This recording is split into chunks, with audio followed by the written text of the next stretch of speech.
queria, em nome do governo de Pernambuco, agradecer o convite do Fórum Brasilianas para estar aqui hoje, junto com os senhores, sob a mediação aqui do jornalista Luiz Nassif, para falar um pouco do Nordeste e da nova economia. Realmente o Fórum hoje ele tem um significado para nós nordestinos muito importante poder estar aqui em São Paulo, num ambiente como este, discutindo o Nordeste, discutindo as transformações que vêm ocorrendo no Nordeste, que são muitas, principalmente na última década, as possibilidades, que são muitas também. O Nordeste hoje passa realmente por amplas possibilidades de crescimento e de diminuição um pouco do hiato que sempre perdurou em relação às demais regiões do país, e dos desafios. Os desafios são muito grandes ainda.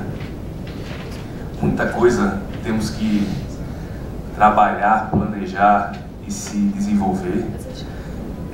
O dado que demonstra claramente isso é a população versus o PIB. O Nordeste hoje tem uma população de quase 28% da população brasileira e o nosso PIB representa 13%, 13,5% do país.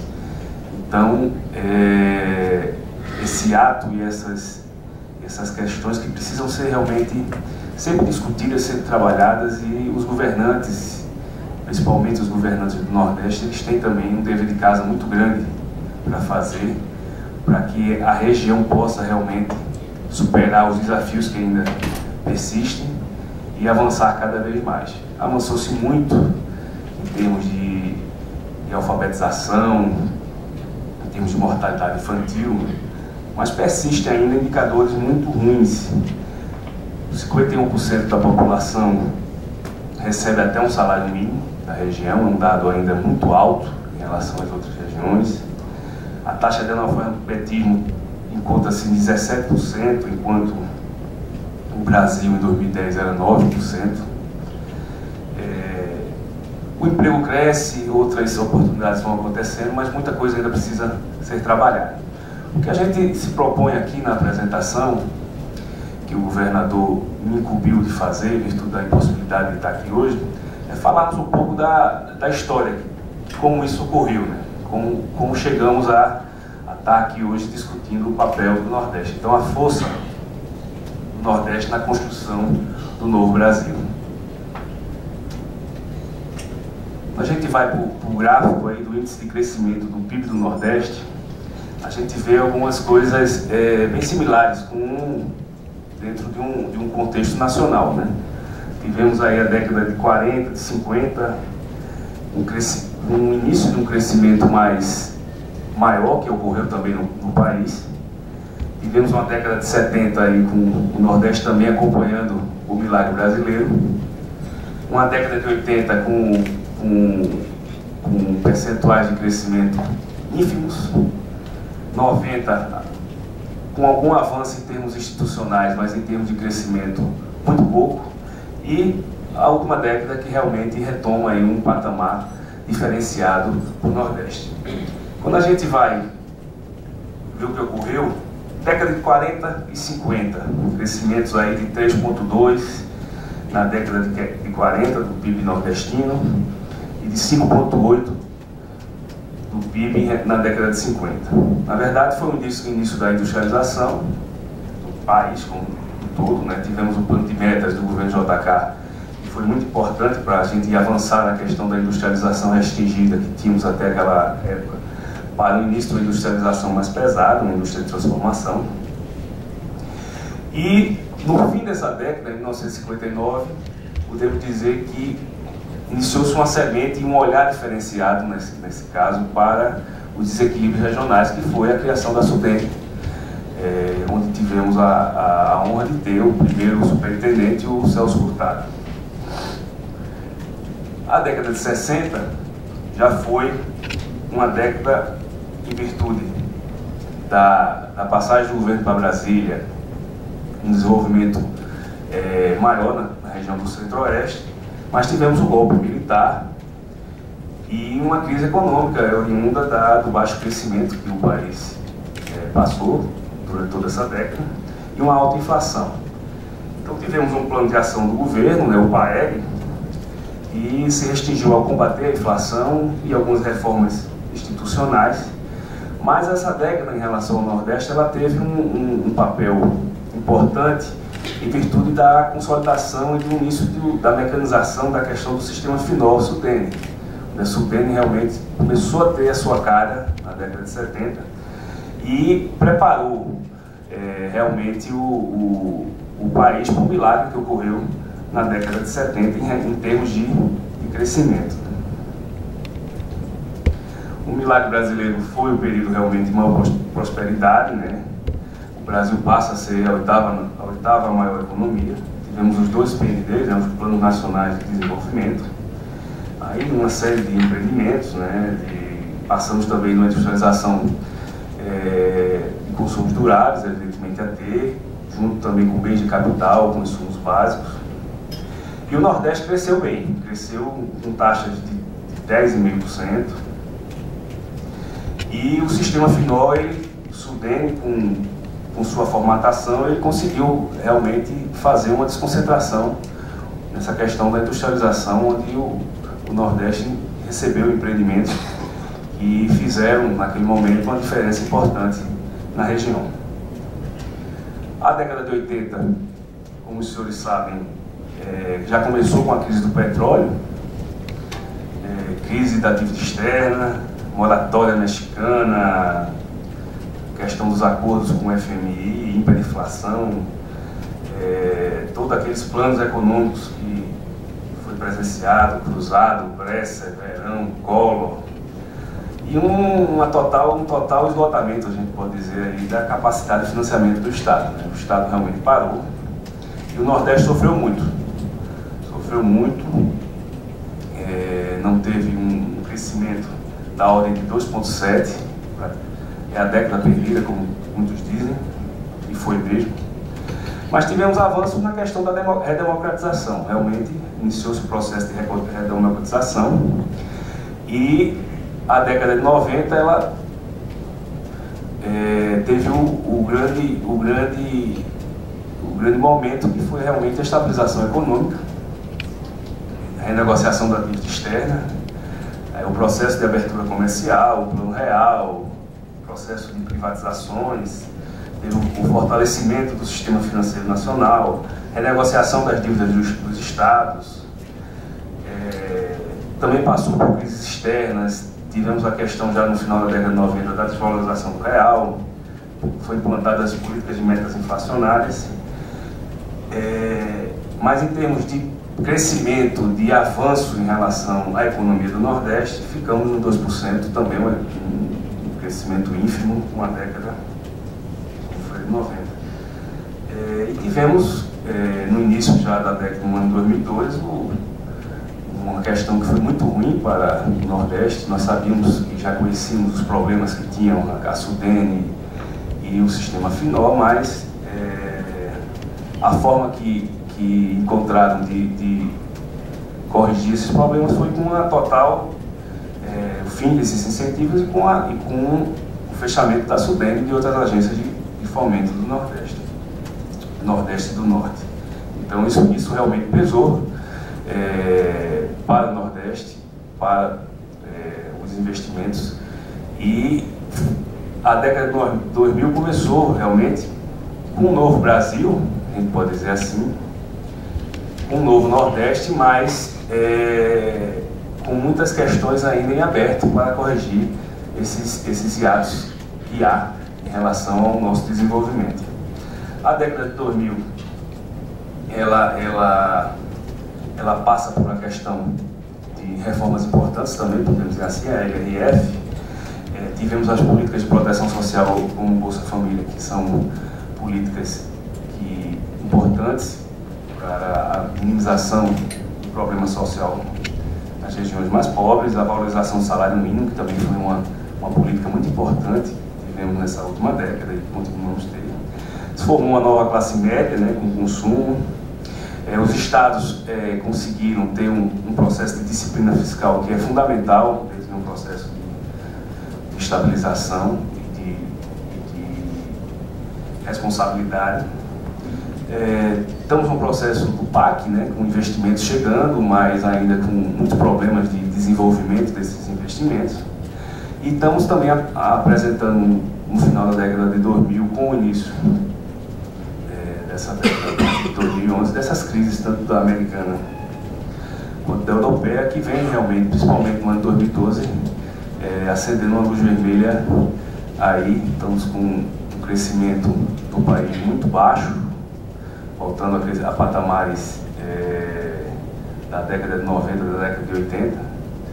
E o Nordeste, em virtude de ter tido políticas importantes na década de 2000, em relação ao consumo, em relação às políticas sociais, ele vem conseguindo superar o país no crescimento, mas com muitas restrições ainda, podemos entender. Mas temos um futuro aí que entendemos como futuro promissor, porque muita coisa foi germinada, muita coisa está acontecendo. Então estamos com um programa de infraestrutura que vem ajudando. A industrialização está ocorrendo nessas regiões, apesar de ser muito fruto de todo um processo de guerra fiscal, que não é um processo bom para o país.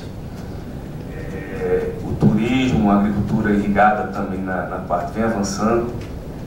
E o emprego é o grande alicerce hoje. Nós estamos com níveis de desemprego muito baixos, e isso vem realmente sustentando o consumo, vem sustentando a renda e a população. E o Brasil do futuro é o Brasil que nós queremos, mas queremos um Brasil do futuro onde o Nordeste siga no caminho desse Brasil do futuro. Nós estamos aí com estudos que apontam o Brasil como o quinto maior mercado consumidor do mundo em 2020, com projeções de crescimento aí do PIB per capita do Brasil em valores bem significativos, mais de 25% em 10 anos. Participações nas vendas das regiões do Nordeste aí mostrando que o Nordeste mostrando aí um crescimento de venda nessa próxima década bem maior do que nas outras regiões. Então isso tudo faz com que tenhamos crença de que o futuro será melhor. Agora precisamos avançar nesse ato aí que temos, como já foi dito na introdução. Temos 27% da população e apenas 13% do PIB. E para isso é preciso de iniciativas que sejam bem focadas e bem trabalhadas. Tivemos o início da redemocratização na década de 80, tivemos todo um estado do controle, que a gente pode dizer, na década de 90, com controle fiscal, com controle bancário. Tivemos um processo de transparência a partir dos anos 2000 mais forte, então isso é fundamental. Mas o Estado precisa, e o Nordeste, o Estado brasileiro precisa iniciar um processo do Estado do fazer, o Estado que apenas não controla, que apenas não dá transparência, mas que faz efetivamente entregas que são necessárias e fundamentais. E aqui a gente traz a questão da relação PIB per capita Nordeste e PIB per capita Brasil, onde a gente vê esse avanço, principalmente a partir da década de 70, que na verdade a década de 70 ela é fruto da década de 60, desse retrocesso que foi para o Nordeste. A economia, sim, ou seja, a concentração foi muito grande do plano de metas, e isso repercutiu na década de 60 no desenvolvimento das regiões mais pobres. Então tivemos uma relação PIB per capita Nordeste e PIB per capita Brasil de 38,6 no início da década de 70, e hoje chegamos a 48,6 com os dados de 2009, ou seja, um crescimento importante, mas voltamos para patamares perto do que era praticados no início da década de 60. Então, são avanços, são oportunidades que temos que trabalhar, mas há um hiato aí para ser perseguido. E o Eu queria falar um pouco do exemplo de Pernambuco, que é um exemplo também que muito do Nordeste vem sendo trabalhado e vem sendo feito. Esse ato que a gente falou há pouco tempo do PIB per capita, as projeções elas mostram que precisamos continuar crescendo mais do que o país, para que esse ato seja diminuído em menor tempo, né? Então, alguns exemplos, como vem ocorrendo em Pernambuco, eles são exemplos importantes de serem ditos aqui e colocados nas discussões. Ouvir a população é uma coisa que o governador Eduardo Campos implantou em 2007, na busca de fazer o seu governo com objetivos estratégicos extraídos dessa escuta da população, e incrementou um governo totalmente focado para metas e resultados e entregas, principalmente, ou seja, o Estado do fazer. E isso vem mostrando resultados importantes. Nós estamos há 4 anos crescendo mais do que o país. Num ano difícil como foi 2009, onde o país não cresceu, o Pernambuco cresceu 2,7%. Em 2010, quando o Brasil teve uma retomada do crescimento com 7,5% do PIB, Pernambuco cresceu 9,3%. E o ano passado, que tivemos um crescimento também pequeno, de 2,6%, Pernambuco cresceu 4,5%. Esse ano, nós estamos aí trabalhando uma estimativa entre 3,5% e 4%, que vai também praticamente mais do que o dobro do que vai crescer o país. E fora isso, o enfoque e a mensagem que a gente pode deixar aqui colocada é que muitas alternativas têm de crescimento e de trabalho a ser feito, mas nada se compara à revolução que precisa ser feita na educação, e Pernambuco também focou muito nisso. Em 2007 nós tínhamos os piores indicadores do IDEB, do ensino médio. Isso levava a problemas históricos de toda a monta, desde salário de professores, a qualidade em si do ensino e a motivação de se ensinar, com escolas mal estruturadas, com um problema de fornecimento, com pouco aluno, praticamente nenhuma experiência de ensino integral. Tínhamos algo em torno de 7 escolas integrais. E o trabalho foi totalmente focado também na educação, e é a mensagem também que a gente pode colocar aqui. Trabalhar com escolas de qualidade, com escolas integral. O Pernambuco vai universalizar o ensino médio até 2014, né, com escolas integrais. Fizemos um amplo processo de criação de escolas técnicas, passamos de 4 para 60 até 2014. Atingimos já a meta do MEC de 2021 do IDEB, o ano passado, então isso também é importante. E criamos uma série de incentivos, né, para melhorar o desempenho educacional, estruturação de professores, formação, equipamentos. E esse ano introduzimos os tablets para os alunos, que também tem ajudado muito no processo de formação. A gente vê a alegria desses alunos hoje de ir para o colégio e de ensinar. E outro, Pernambuco também criou um programa do Ganho Mundo, onde estamos vamos colocar quase 2.000 alunos da rede pública fazendo intercâmbio nos países de língua inglesa na Espanha, para aprender o inglês e o espanhol. Então isso também vem fazendo uma diferença. Isso nos dá uma crença muito grande do futuro dessas gerações, e que essas gerações não tenham os problemas enfrentados pela nossa geração, onde tivemos todo esse processo da década de 80 e 90, que foi muito ruim para o desenvolvimento das nossas regiões, da nossa região e do Nordeste. Muito tem o que fazer, né? O hiato ele é muito grande ainda, ele perdura, mas nesse processo de buscar atrair os investimentos, buscar dar a infraestrutura necessária, criar oportunidades para que a manutenção do emprego e do consumo permaneça, a gente tem condições de fazer isso em tempo menor.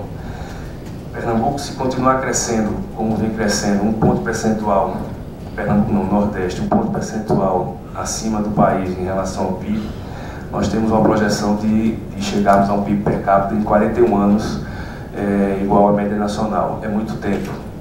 Se fizermos o crescermos, a região crescer 2 pontos percentuais, passamos para 23 anos. Então isso já é uma meta que precisamos trabalhar com mais afinco. E se tivermos a oportunidade de crescer 3 pontos percentuais na região, esse ato em 16 anos ele desaparece. Então, muita coisa a fazer, muita oportunidade a ser tomada, mas creemos que estamos caminhando melhor.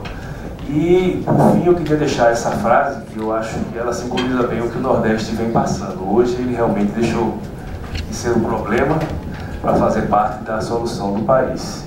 Então eu queria agradecer ao Fórum, agradecer ao jornalista Luiz Nassif essa oportunidade, nos colocar à disposição e dizer que temos muita crença que nossa região, que o nosso país, ele a partir das experiências que já viveu, desse conjunto de caminhos de idas e vindas, né, com picos de desenvolvimento abundante, picos de praticamente estarmos estacionados sem crescer, isso sirva de exemplo e que a gente realmente consiga atingir o que é a meta de todos nós, um país equilibrado, com as regiões equilibradas e com um desenvolvimento claramente sustentável, para que as próximas gerações elas realmente tenham condição de vida e de dignidade muito melhor do que nós presenciamos até pouco tempo atrás. Então, muito agradeço a oportunidade e nos colocamos aí no governo do Estado de Pernambuco à disposição dos senhores. Muito obrigado.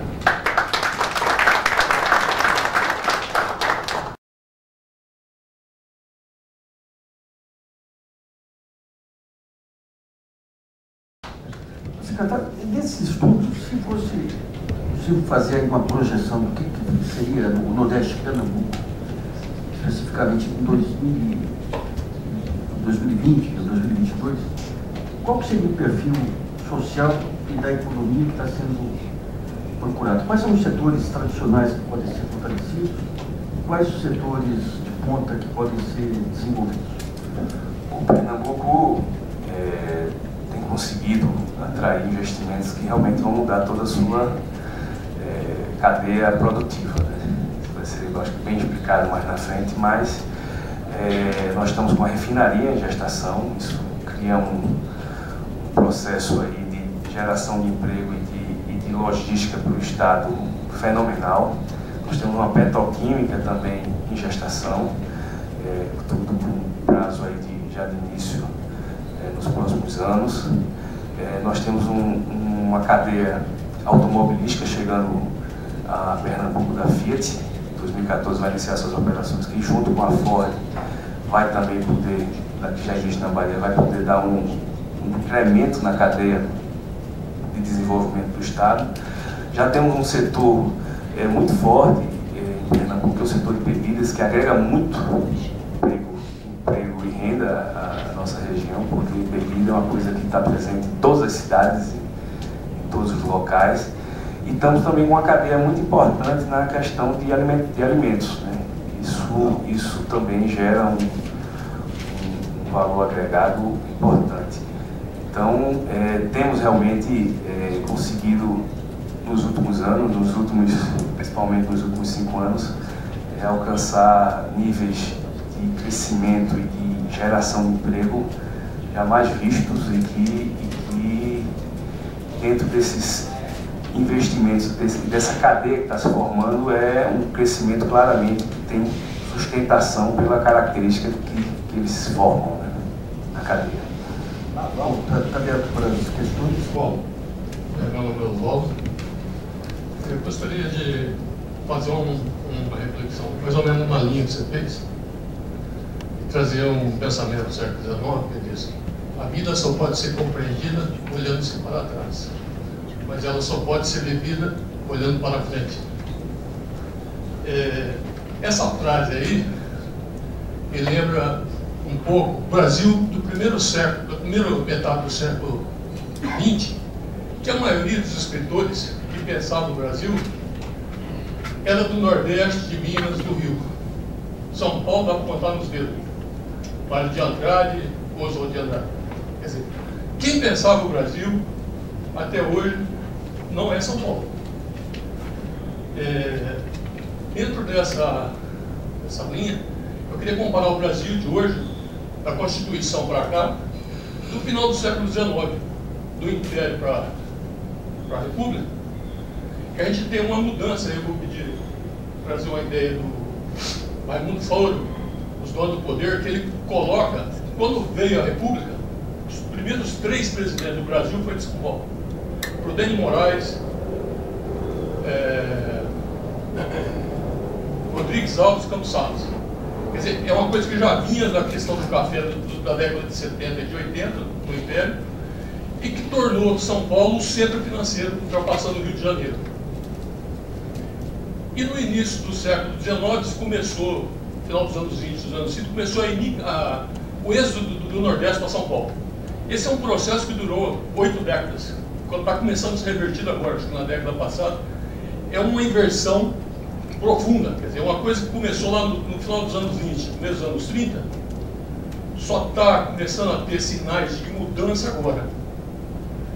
Nessa perspectiva, quer dizer, da Constituição para cá, conforme você colocou, mas especificamente da década para cá, houve uma mudança claramente na realidade, percebida primeiro lá fora do país e admitida praticamente depois de 2010 para cá, pela mídia, pelo estamento aí, para usar uma palavra do Raimundo Fauro. Você colocou se de uma forma, se crescer 1%, a gente já tem uma discussão aqui sobre o Nordeste, uns fóruns antes, e que se coloca a tendência,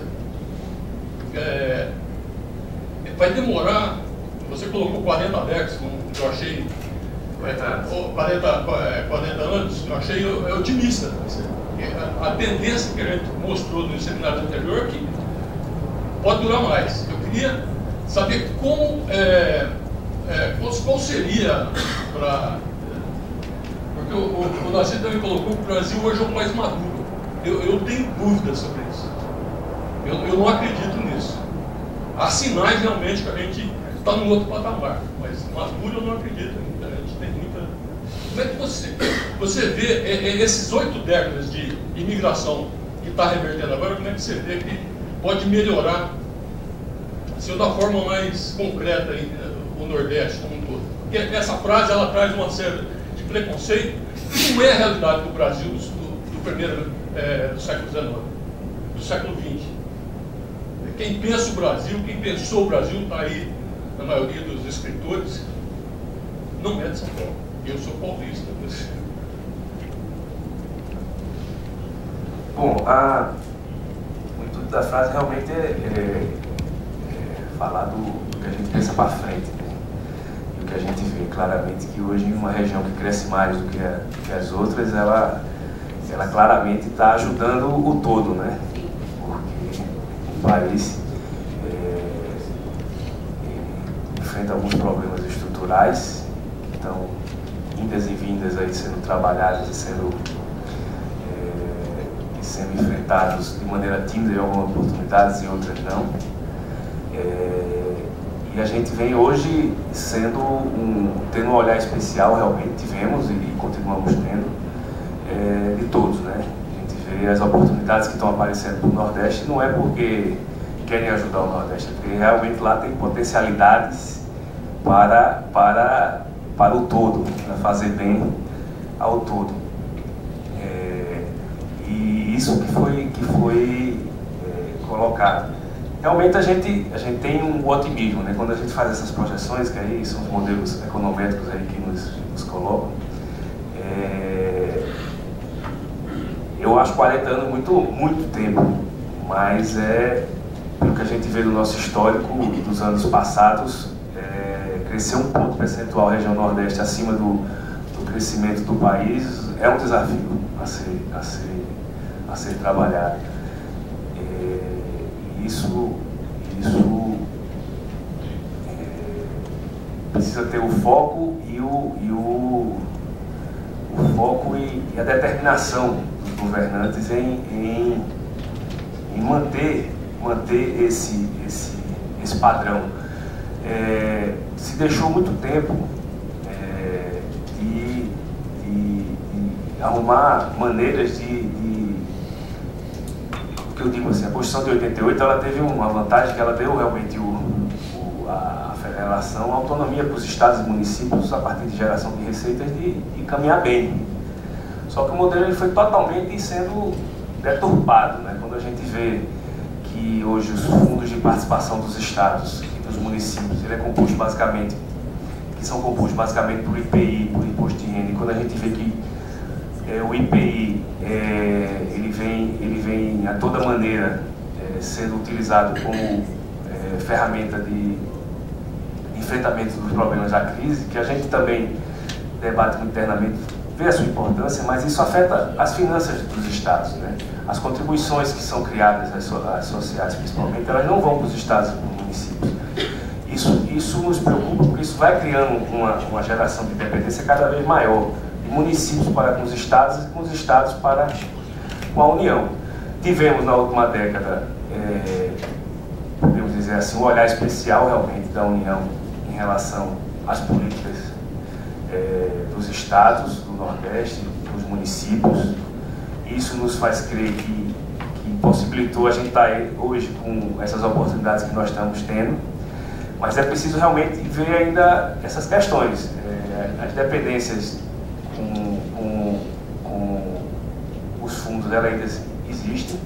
Não existe no país uma política de desenvolvimento regional, não existe.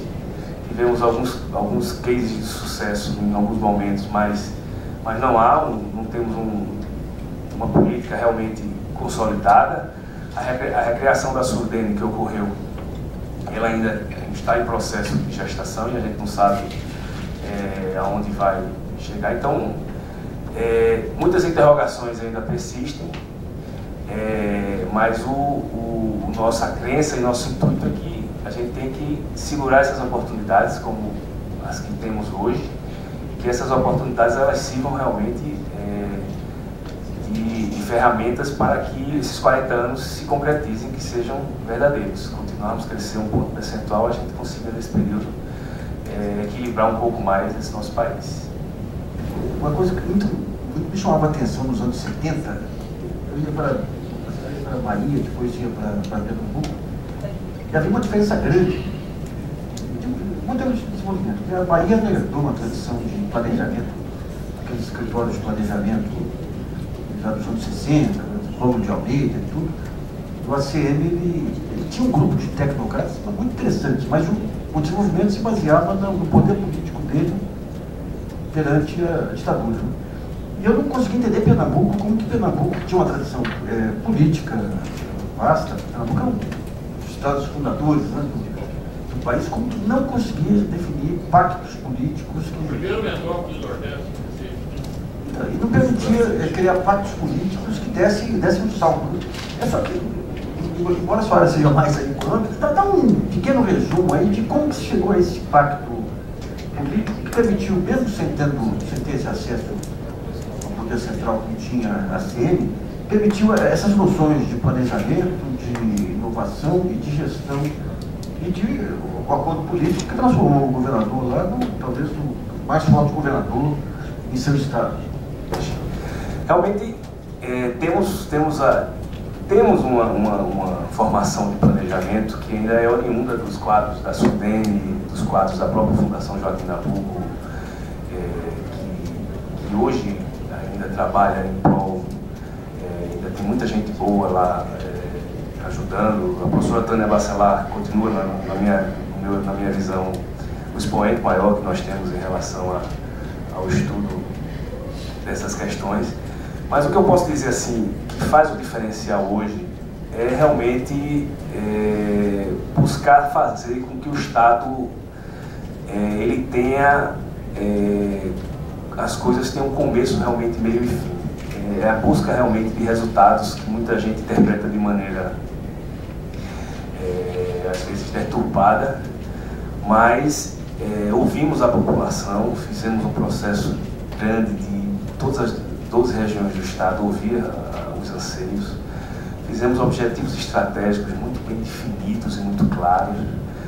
Fizemos pactuações com todas as áreas, então eu mesmo tenho metas como secretário da Fazenda, tenho metas de arrecadação, tenho metas de gasto, e isso é monitorado, né? O governador mensalmente nos monitora, nos cobra resultado, está presente, vai atrás da busca. Então realmente é uma gestão que faz a diferença, porque ela não fica atrás da prateleira, né? Ela fica na frente da prateleira, buscando realmente as oportunidades. A gente vê no serviço público, eu estou há muito tempo já nele, que as oportunidades existem. O que precisa realmente é de bons projetos e de interlocução política para que esses projetos virem realidade, né? Então tivemos também essa oportunidade, Pernambuco está tendo essa oportunidade do governador Eduardo Campos, tem uma interlocução muito grande com o governo federal e com os outros organismos, tem que buscar realmente ir atrás das oportunidades, fazer bons projetos, e isso gera frutos. Eu não conheço estratégia que você apresente bons projetos, que você faça boas cobranças, que você monitore os recursos, que você preste contas bem, que não dê certo. Eu acho que passamos por uma fase que tivemos até passado recente, onde perseguições existiam, né?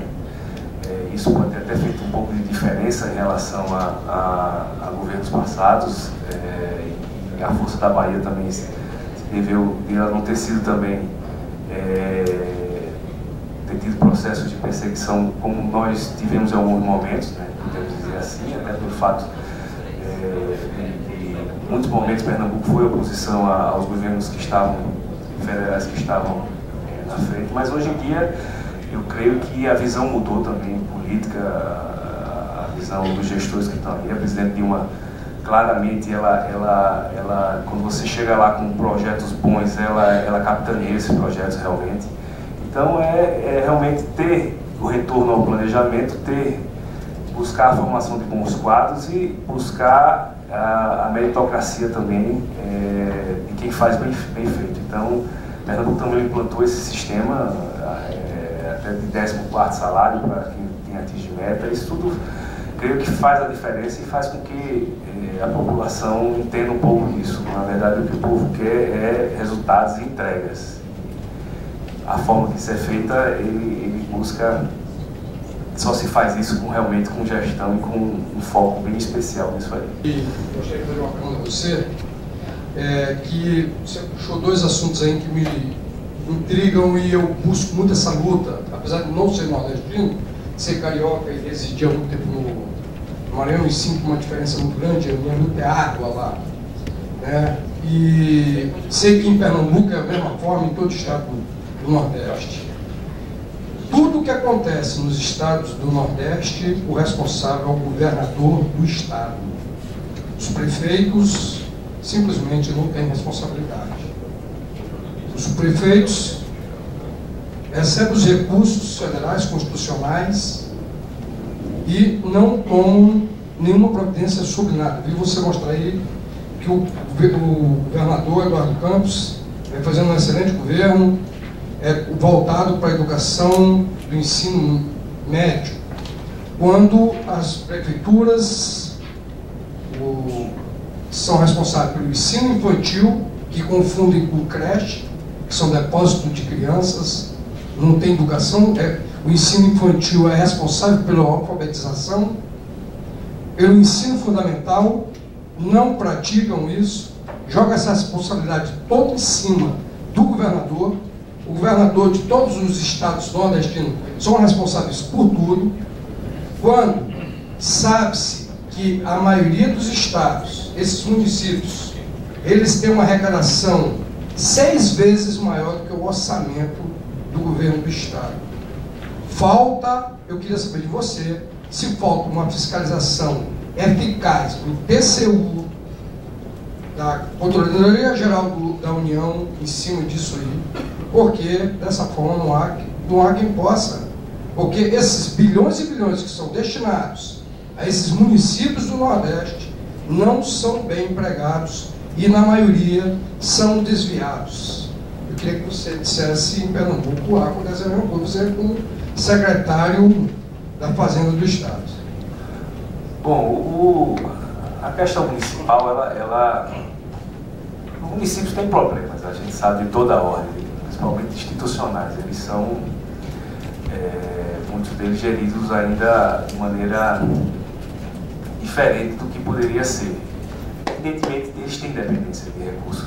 A maioria dos municípios vivem o EN e do ICMS, que o Estado repassa constitucionalmente. E isso realmente preocupa, mas a gente já vê em alguns casos mudanças de algumas cabeças. Né? Eu entendo que há um problema de gestão, tem um problema de financeiro, não vamos dizer que não tem, porque tem ainda, mas há um problema de gestão e há também a questão da mudança de alguns paradigmas. Né? Nós fizemos lá uma coisa que vem surtindo efeito, que é uma questão simbólica, mas enfatiza o bom gestor, que uma parte do ICMS, tudo que é arrecadado pelo Estado, 25% vai para os municípios. Né? Desses 25% que vão para os municípios, 3/4 dele é relativo ao que circula realmente, o que é gerado lá de ICMS. Né? Mas 1/4 pode-se definir como ele ser distribuído através de lei complementar. E o governador fez uns indicadores que ficaram bem interessantes, ou seja, nota no IDEB. Então, municípios que conseguem ter uma nota maior no IDEB, ele tem um percentual a mais do ICMS. Municípios que conseguem ter mais programas de saúde da família em relação à população, ele consegue ter um incremento a mais do ICMS. Que trabalha melhor essa questão da mortalidade infantil, tem um pouco mais de ICMS. E também, que suporta alguns encargos, ele também tem um pouco mais de ICMS. Ou seja, municípios que hoje têm presídios, ele tem um ICMS maior, porque realmente a gente sabe do custo de se ter um presídio e dos problemas sociais que podem trazer essa questão. Município que trata bem o lixo, ele também tem um ICMS. Então são coisas que fazem com que o bom gestor vá atrás das oportunidades. Então a gente vê municípios... Você sabe que o IDH é muito baixo. Só vou pedir para a gente não... Como a gente tem o tempo aí meio... Então isso faz algumas diferenças. Agora, isso tem que realmente somar com a potencialidade do prefeito também fazer os projetos, porque as prefeituras não têm projetos, a grande maioria, e de ir atrás de recursos, porque, como eu disse, que o Pernambuco também conseguiu ir atrás dos recursos e conseguiu muita coisa porque apresentou projetos. Precisa ter projetos também para os seus municípios, isso faz uma diferença enorme. E para isso realmente precisa ter quadro, precisa ter foco, precisa ter gestão. E precisa ter realmente um controle na qualidade do gasto. Quando se tem escassez, precisa se gastar bem, né? E isso também é fundamental. Então, algumas práticas precisam ser bem centralizadas. Como o município já tem, tem que gastar 25 com educação, 15 com saúde, o que sobra é muito pouco. E o que sobra disso aí precisa ser focado realmente no que se precisa, e precisa ter qualidade realmente do gasto. Então isso tudo faz uma diferença. É um processo de aprendizagem que vai se avançando. A gente vê alguns municípios que conseguem, outros que não. Então os que conseguem precisam realmente, quem não consegue precisa ver nesses que conseguem como chegar, porque com algum tipo de gestão e de criatividade se consegue avançar bem também. Em relação aos municípios, essa questão de projetos, você pega recursos de saneamento hoje, que são abundantes, os municípios não conseguem fazer projetos. Eu tenho a impressão que, em um certo momento, vão ter que ser criadas algumas instituições, ou aproveitar algumas instituições existentes e criar uma estrutura para ajudar, para assessorar os municípios, não só para fazer o projeto, como o acompanhamento e é como se fosse um certificado. Então o município ele pega essa estrutura pública, aí assessora, monta o projeto, identifica, leva a metodologia para lá, com a internet você faz um acompanhamento online aí de como está sendo executado o projeto, porque hoje acho que é um dos grandes gargalos que você tem, inclusive para o deslanche aí das obras públicas, essa dificuldade de projetos dos municípios. Bom, eu queria agradecer muito o secretário Paulo Câmara por essa apresentação, e o governador continua devendo para a gente aqui a gente tem dois problemas similares. Quando vê ministros que, em geral, na véspera, o presidente convoca para uma coisa, e governadores em período eleitoral. Mas, de qualquer modo, você sobrou brilhantemente aí a ausência do governador. Muito obrigado pela sua apresentação.